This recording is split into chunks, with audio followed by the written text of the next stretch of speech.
माँ Vaishno recording studio Delhi.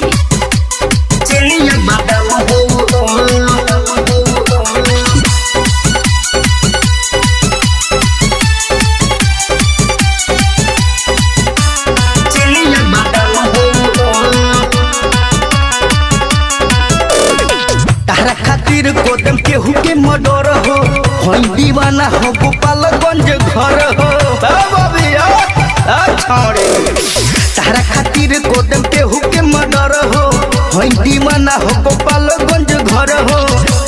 कमर कमानी पागल करे लगे रानी, घायल करे वाला तू तो एकदम बम हो। हमार दिल धड़कन के आराम हो, जान तू ही हम चिनिया बादाम हो। हमार दिल धड़कन के आराम हो, जान तू ही हम चिनिया बादाम हो। बादाम हो माँ वैष्णो रिकॉर्डिंग स्टूडियो दिल्ली। चिनिया बादाम हो।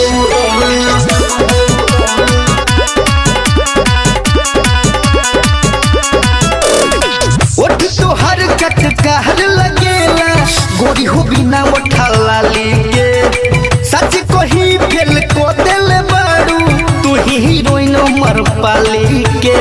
तू ही हीरोइन मर पाली के।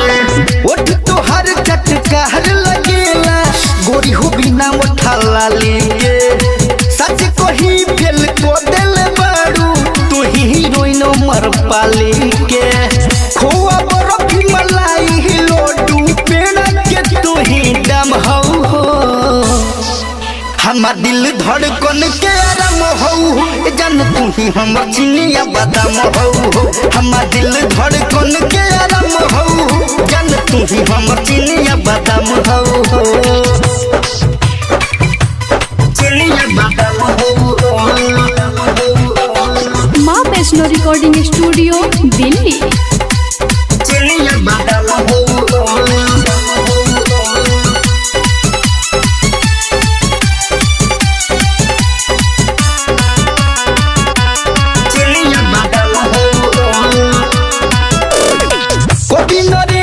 राजा नागेंद्र लाल धनंजय हाथी, मन कोरे रखले रही तोहे करे जवा से साथी।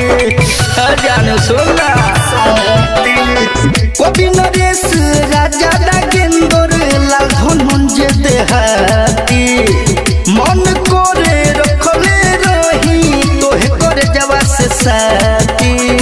तू ही तो हमर सुबह करे जा, तू ही तो हमर शाम हो। हमार दिल धड़कन के आराम हो, जान तू ही हम चिनिया बादाम हो। हमार दिल धड़कन के आराम हो, जान तू ही हम चिनिया बादाम हो। आरसीएम म्यूजिक न्यू ऐप अभी डाउनलोड कीजिए हमारे गूगल प्ले स्टोर से और पाए भोजपुरी लोकगीतों का एक से बढ़कर एक ऑडियो वीडियो सॉन्ग बिल्कुल मुफ्त।